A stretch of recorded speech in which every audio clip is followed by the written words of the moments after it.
नमस्कार, मैं रविश कुमार। गोदी मीडिया के जितने एंकर अमेरिका गए हैं उनमें से एक चौथाई भी या एक या दो ही मणिपुर गए होते तो आज देश को पता चलता कि इस राज्य में 45 दिनों से क्या हो रहा है। 50,000 लोग किन हालात में राहत शिविरों में रह रहे हैं।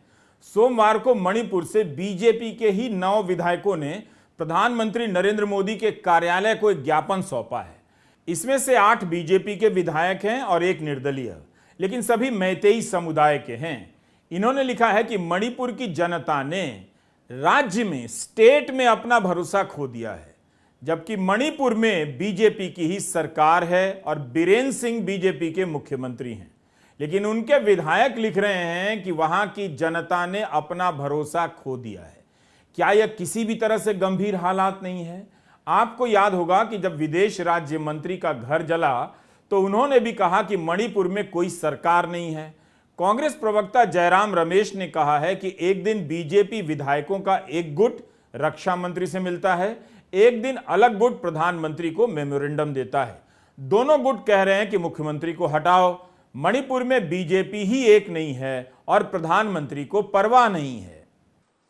उनके स्पीकर सत्यव्रता जी, सभी मंत्रीगण, सभी लोग जो है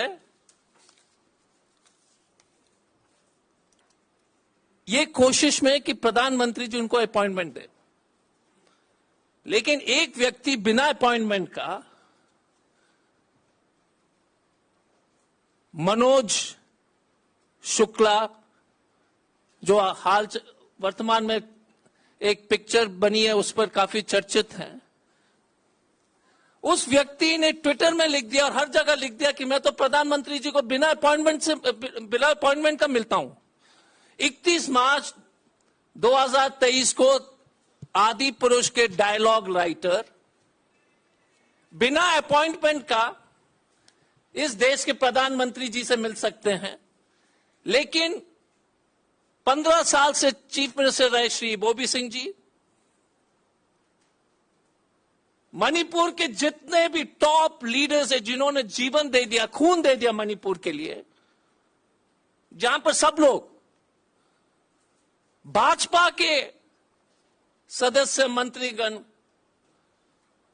प्राइम मिनिस्टर से मिल नहीं पा रहे हैं, सिर्फ मनोज मुंतशिर शुक्ला वो बिना अपॉइंटमेंट का मिल लेता है। जो बद्दी बद्दी डायलॉग लिखने वाला, गंदा डायलॉग, हर एक भगवान को बेइज्जत करने वाला, वैसे व्यक्ति को प्रधानमंत्री जी 45 मिनट के लिए जो है उन्होंने अपॉइंटमेंट दिया, 45 मिनट्स। तो मैं यही इस मंच से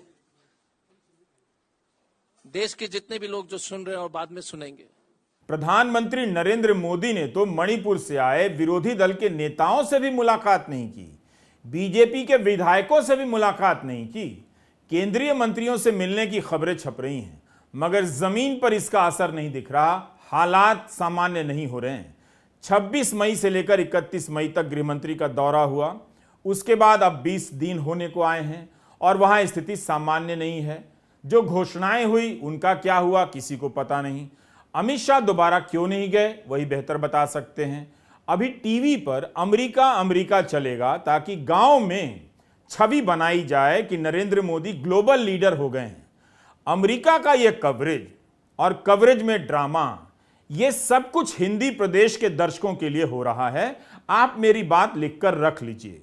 मिजोरम से राज्यसभा सांसद के वेनलेलवना ने मणिपुर में राष्ट्रपति शासन लगाने की मांग की है और कहा है कि राज्य में जो हिंसा हो रही है उसके लिए केंद्र सरकार जिम्मेदार है। टाइम्स ऑफ इंडिया से बातचीत में वेनलेलवना ने कहा है कि केंद्र सरकार को मणिपुर में एन बीरेन सिंह के नेतृत्व वाली सरकार को हटा देना चाहिए ताकि केंद्रीय बल बेहद पक्षपाती मणिपुर पुलिस को अपनी कमांड में लेकर राज्य में हो रही जातीय हिंसा को रोक सकें। उन्होंने कहा कि मैतेई लोगों और पहाड़ी जनजातियों के लिए एक अलग प्रशासन के बिना लंबे समय तक शांति लाना असंभव होगा। उन्होंने दोनों समुदायों के बीच शांति सुनिश्चित करने के लिए केंद्रीय बलों के साथ इंफाल घाटी और पहाड़ी क्षेत्रों के बीच एक बफर जोन बनाने का सुझाव दिया है। प्रधानमंत्री नरेंद्र मोदी के कार्यकाल के 9 वर्ष पूरे हो गए और इस 9वें वर्ष में मणिपुर की ये हालत है। कुकी समुदाय के लोग चाहते हैं कि उनके इलाके को अलग प्रशासनिक इकाई के रूप में मान्यता दी जाए। मैतेई इसका विरोध कर रहे हैं, जबकि पूर्वोत्तर में ऐसी 10 इकाइयां पहले से मौजूद हैं। बीजेपी और केंद्र की इस पर क्या राय है, कोई बोल ही नहीं रहा। मणिपुर पर हमारी इस त्वरित टिप्पणी में हम कुछ महत्वपूर्ण घटनाक्रमों का जिक्र करना चाहते हैं ताकि मणिपुर आपकी चर्चाओं से या नजरों से गायब ना हो। मणिपुर के दोनों समुदाय मैतेई और कुकी प्रधानमंत्री की तरफ देख रहे थे और प्रधानमंत्री ने उनकी तरफ देखा भी नहीं। नतीजा एक वीडियो पिछले दिनों खूब वायरल हुआ जिसमें लोग मन की बात के समय रेडियो पटक कर तोड़ रहे हैं। यह कार्यक्रम प्रधानमंत्री से कितना जुड़ा है आप जानते हैं। इस पर एक डॉक्यूमेंट्री बनी जिसका voice over narration Manoj Muntashir जैसे योग्य संवाद लेखक ने किया है, यह भी आपको बता चुका हूं। इसके 100वें एपिसोड पर राष्ट्रीय जयंती टाइप का समारोह मनाया गया, यह भी दिखा चुका हूं। मगर यहां लोग रेडियो पटक रहे हैं जब मन की बात का प्रसारण हो रहा है। अब जब बीजेपी के विधायक ही कह रहे हैं कि मणिपुर की जनता का राज्य में भरोसा नहीं रहा, तब फिर मुख्यमंत्री बीरेन सिंह की सरकार बर्खास्त कर राष्ट्रपति शासन क्यों नहीं लगाया जा रहा है? बीजेपी के कुकी विधायक भी बीरेन सिंह से नाराज हैं और चाहते हैं कि वे हटा दिए जाएं। जब बीजेपी के ही विधायकों का मुख्यमंत्री में भरोसा नहीं, तब आप समझ सकते हैं कि पार्टी अंदर से दो फाड़ हो चुकी है और राज्य में क्या हालत होगी। यह पहला मौका है जब इस हालत के लिए बीजेपी राहुल गांधी पर आरोप नहीं लगा रही। अगर मणिपुर में इस वक्त कांग्रेस की सरकार होती तब भी मणिपुर पर चर्चा नहीं होती। दिन रात राहुल गांधी को ललकारा जाता और उन्हें गालियां दी जाती। तो आपने ये फोटो देख लिया, बीजेपी के कुकी विधायक भी मुख्यमंत्री के खिलाफ हैं, बीजेपी के मैतेई विधायक भी मुख्यमंत्री के खिलाफ हैं। बीजेपी के नेता हैं संबित पात्रा जो पूर्वोत्तर के संयोजक बनाए गए हैं। इनके ट्विटर हैंडल पर मणिपुर को लेकर अगर आप जानकारी हासिल करना चाहें तो शायद ही कुछ मिल जाए। खबरों में आता है कि असम के मुख्यमंत्री हिमंता बिस्वा शर्मा भी कई संगठनों से मिल रहे हैं, फिर भी शांति बहाल नहीं हुई। बीजेपी के राष्ट्रीय अध्यक्ष जेपी नड्डा ने हाल के दिनों में जब हिंसा चल रही थी मणिपुर में, असम और त्रिपुरा में कई सभाएं की हैं, मगर मणिपुर नहीं जा सके। यह हाल है बीजेपी का जो दावा करती है कि वो देश चलाना जानती है, मजबूती से निर्णय लेती है। उसके 9 साल के कार्यकाल के बाद मणिपुर की यह तस्वीर आप देख रहे हैं। इस बीच आरएसएस ने अपील जारी कर दी।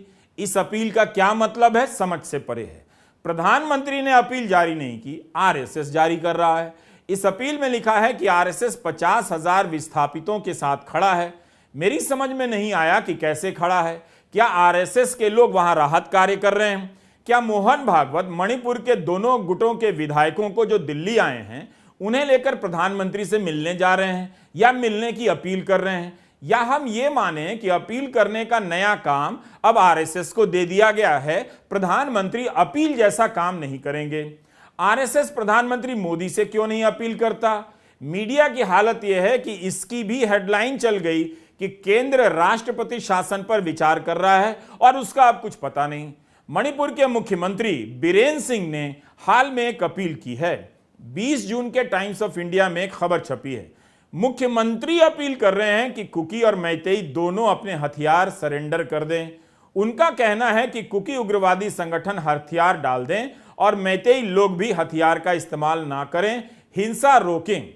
अमित शाह के दौरे के 20 दिन बाद का यह हाल है कि मुख्यमंत्री लोगों से हथियार डालने की अपील कर रहे हैं। पहले भी कर चुके हैं, 1 महीना हो गया। यह हालत क्यों यहां तक आई जब मणिपुर में डबल इंजन की सरकार थी? अब बीजेपी बोल नहीं रही। हिंदू अखबार की एक रिपोर्ट हिंदी के पाठकों और दर्शकों तक नहीं पहुंची होगी, इसके बारे में मैं कुछ बताना चाहता हूं। 20 जून को विजेता सिंह ने एक रिपोर्ट फाइल की है। सूत्रों के आधार पर लिखी गई इस रिपोर्ट में बताया गया है कि कई जगहों पर कुकी और मैतेई हथियारबंद दस्तों ने एक दूसरे के रास्ते को ब्लॉक कर दिया है, जिसके कारण एक दूसरे के इलाके में रसद की सप्लाई नहीं हो पा रही है। स्थिति यह है कि दक्षिण पूर्व सीमावर्ती इलाके में कुकी और नगा अपनी जरूरी चीजों के लिए म्यांमार पर निर्भर हैं। बताइए, भारत के होते हुए म्यांमार पर निर्भर हैं, क्योंकि चंदेल और टेक्नोपॉल का संपर्क मणिपुर से कट गया है। सुशांत सिंह अकेले ऐसे पत्रकार हैं जो लगातार मणिपुर पर लिख रहे हैं, मणिपुर पर रिपोर्ट कर रहे हैं, पत्रकारों की रिपोर्ट को ट्वीट कर रहे हैं, ताकि मणिपुर की खबर दुनिया के सामने आती रहे। मणिपुर की जो स्थिति है वो इस वक्त भी बहुत ज़्यादा खराब है।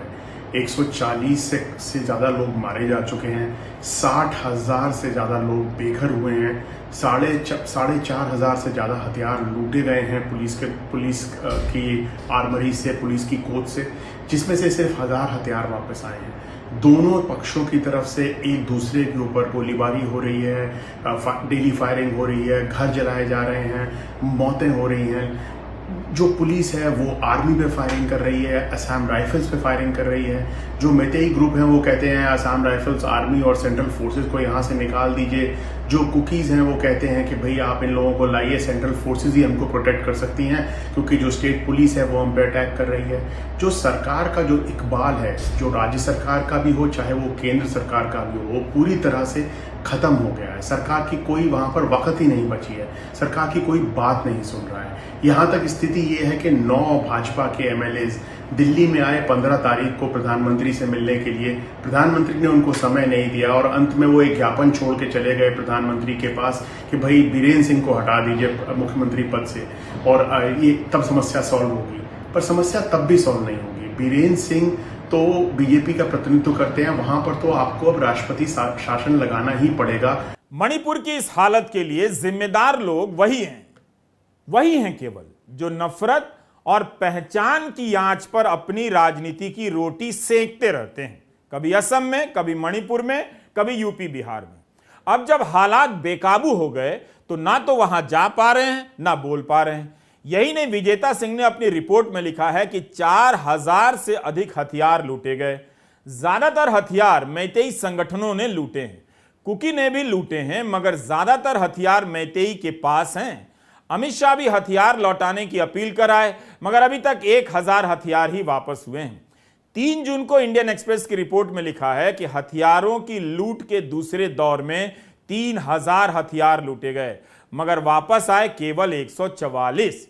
उधर हिंदू की रिपोर्ट में लिखा है कि म्यांमार से मैतेई उग्रवादी गुट भारत में घुस आए हैं। इस तरह के हथियारबंद 60 से 70 ग्रुप की गतिविधियों को रिकॉर्ड किया गया है। आपको याद होगा कि मुख्यमंत्री बीरेन सिंह ने शुरू में कहा था कि म्यांमार से कुकी उग्रवादी घुसकर हिंसा कर रहे हैं। अब खुद ही बीरेन सिंह मैतेई से हथियार डालने की अपील कर रहे हैं। इस सच्चाई पर इतने दिनों तक पर्दा क्यों डाला गया? जरूरी है कि मणिपुर में इंटरनेट बहाल किया जाए ताकि वहां से जानकारी बाहर आए।